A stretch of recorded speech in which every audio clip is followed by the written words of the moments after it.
بسم الله والحمد لله والصلاة والسلام على سيدنا رسول الله وعلى آله وصحبه ومن والاه. Alhamdulillah,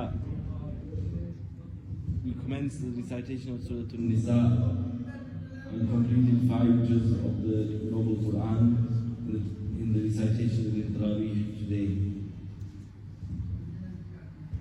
Allah subhanahu wa ta'ala says in the first verse of Surah An-Nisa that, O mankind, fear your Lord who created you from one soul, from Sayyidina Adam alayhi salatu wasalam, and created from that soul its spouse, meaning Sayyidatuna Hawa radiyallahu anha, and through them spread many men and women. The verses then mention the rights of the orphans, and amongst this discussion of the rights of the orphans is mentioned the ruling pertaining to marriage and how, according to Islam, a person is permitted to marry 2, 3 or 4 wives, but if there's fear of not be managing to do justice, then to just stick to one wife. And then the verses mention the ruling pertaining to inheritance. Inheritance within Islam, Islamic science is known as Ilm al-Fara'id and also known as Biratha, and is described as half of all knowledge. Allah subhanahu wa ta'ala in the verses within Surah An-Nisa sets out what will be given specific shares to relatives. Within the science of Ilm al-Fara'id, these are called Ashab al-Fara'id, meaning those people who have specific shares. So within what was recited today was mentioned the share of the daughters, and if there's only daughters, then what will be the situation? If there's just one daughter, then she will get half of the wealth left behind. And in the same way, if it's 2 daughters, then it's 2/3. And then the situation of the parents, that each one of them will have a 1/6 if the deceased has children. And if he does not have children, if the deceased does not have children and the parents are inheriting, then the mother will get the 1/3. And from that is understood that the father will get the rest. And just a few months back, we had the situation of an inheritance person coming, and the person said, inheritance is passed forward, not back. So where is this coming from, that the parents are inheriting?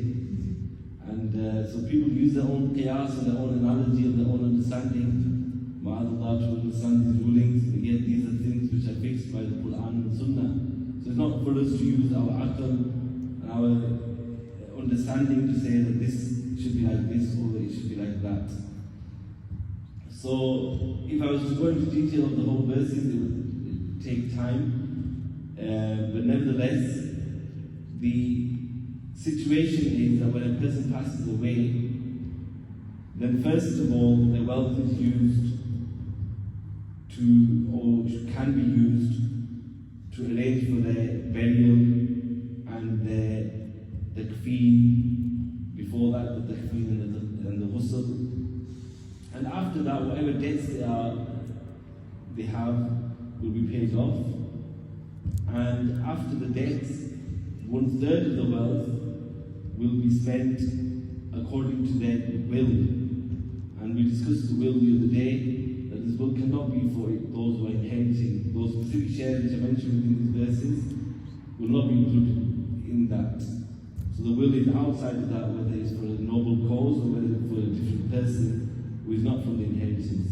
After that 1/3 is given, that's why the verse is mentioned in Ba'di Wasiyya, and with the different wordings after that.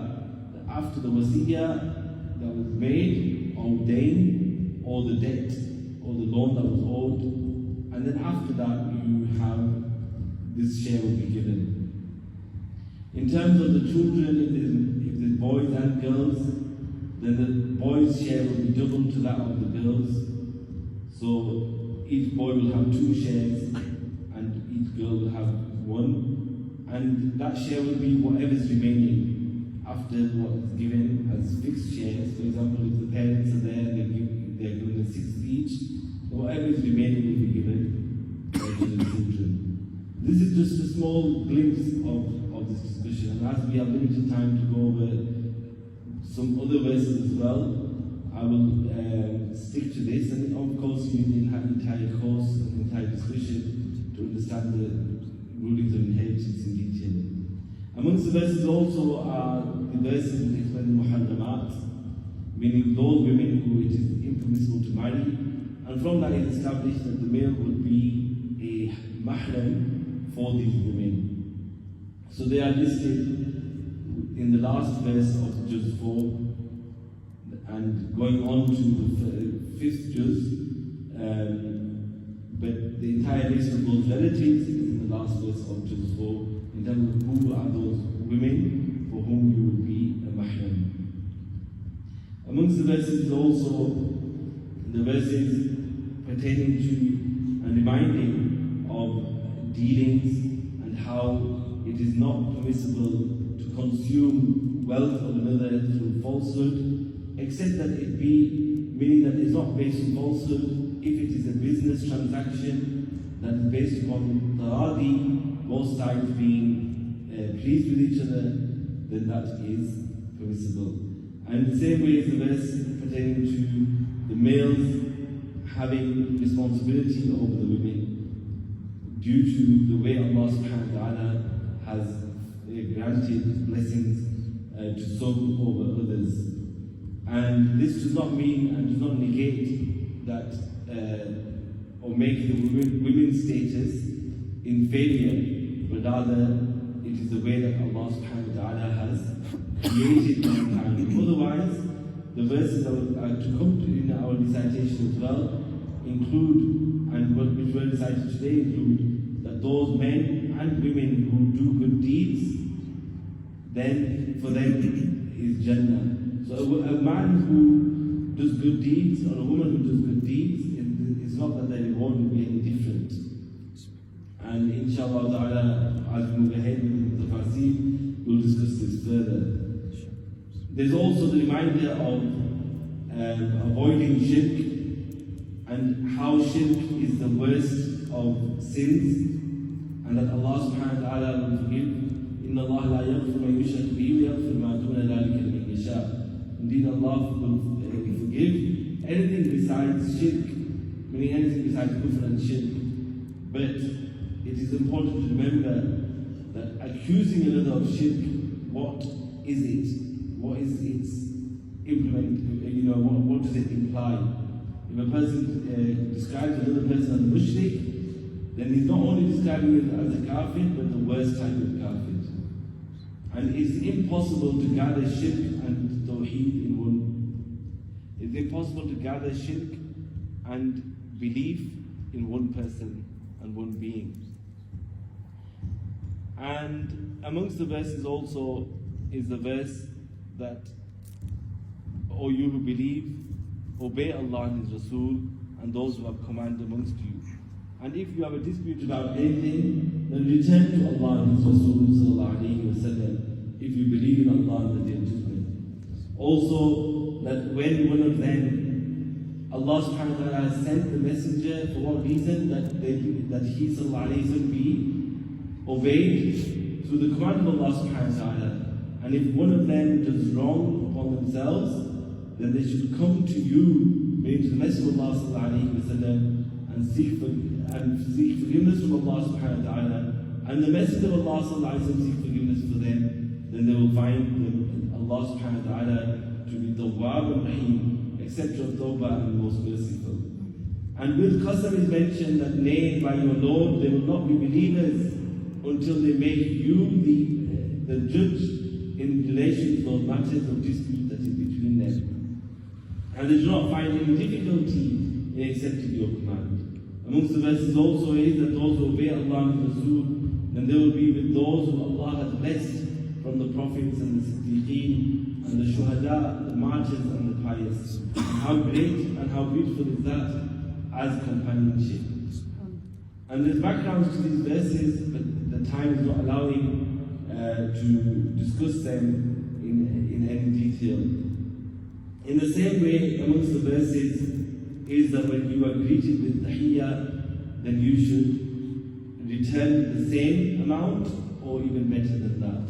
Meaning if somebody says Assalamu alaikum to you, then at least you should say Wa alaikum assalam back, or even better than that by saying Wa alaikum assalam wa rahmatullah, or even better than that by adding Wa barakatuh. The ruling pertaining to those who have murdered another person, then what is the ruling for them, and what is the punishment for them in Islamic court is described within these verses. And in the same way, what would happen if somebody killed another mistakenly, then what would be the punishment for that in Islamic court is described. And going further is the hukum pertaining to the salah of the musafir, that the one who's traveling, shortening the fard salah, and that is found within these verses as well. And then also the salatul khawf, that during a battle, how would salah be performed? And that too with jama'ah, even in the battlefield, the salah is being performed with jama'ah. And what would be the methodology of that in terms of the first group performing the salah with the imam, and then going, and the second group coming and performing salah with the imam, and then how they would make up the salah is based upon these verses. And then amongst the last verses that were recited today is a description of the hypocrites and their salah. That when they stand for salah, they stand lazily. They show the people, and they do not remember Allah subhanahu wa ta'ala but little. And their state is that they are lost in between, neither here nor there, and their state is that, and their position in Jahannam is that they have the lowest place in the fire of hell. We ask Allah subhanahu wa ta'ala to protect us from nifaq, and Allah subhanahu wa ta'ala protect us from His punishment, and Allah grant us the rule of the understanding. In the verses of Surah An-Nisa that were recited, there initially was discussion in relation to the people of the book, the Jews and Christians, and how they went away from the correct path. The Christians claim that Sayyidina Isa alayhi salatu wasalam was killed on the cross, is negated, and that the one who was killed on the cross was somebody who was similar, who looked similar to Sayyidina Isa alayhi salatu wasalam, but it was not Sayyidina Isa alayhi salatu wasalam. Time does not allow us to go into detail about this, but even their own distorted version of the Bible has verses within there which point to the fact that the person on the cross is not Sayyidina Isa alayhi salatu wasalam. An example of that, just in passing, is that in the present version of Mark's Gospel, the person who was on the cross was saying, oh my Lord, why have you forsaken me? This is what they're quoting the person on the cross is saying. And this is something that Isa alayhi salatu wasalam would never say. And then according to their own belief, that ma'adallah, Isa alayhi salatu, what they believe about Isa alayhi salatu wasalam, then in that regard, for him to say such words would be even more far-fetched. That if he was God, then why was he saying, oh my Lord, why have you forsaken me? So the clear contradiction there. And within many verses that were recited today, including the verses of Surah An-Nisa, also the negation of the Trinity, and in Surah An-Nisa also the negation of the concept of the Trinity is found. And the people of the book are reminded, وَلَا تَقُولُوا ثَلَاثَةً, don't say three. Refrain and stop from this. This is better for you.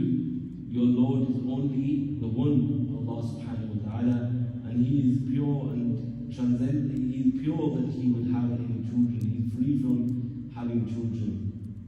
In the same way, the arrival of the Prophet sallallahu ta'ala alayhi wa sallam is mentioned within the verses in Surah An-Nisa that all mankind, indeed has come to you a burhan from your Lord, a clear proof from your Lord, which is the Prophet sallallahu alaihi wasallam, and has descended upon you a nur, mubin, a clear light, which is the Quran.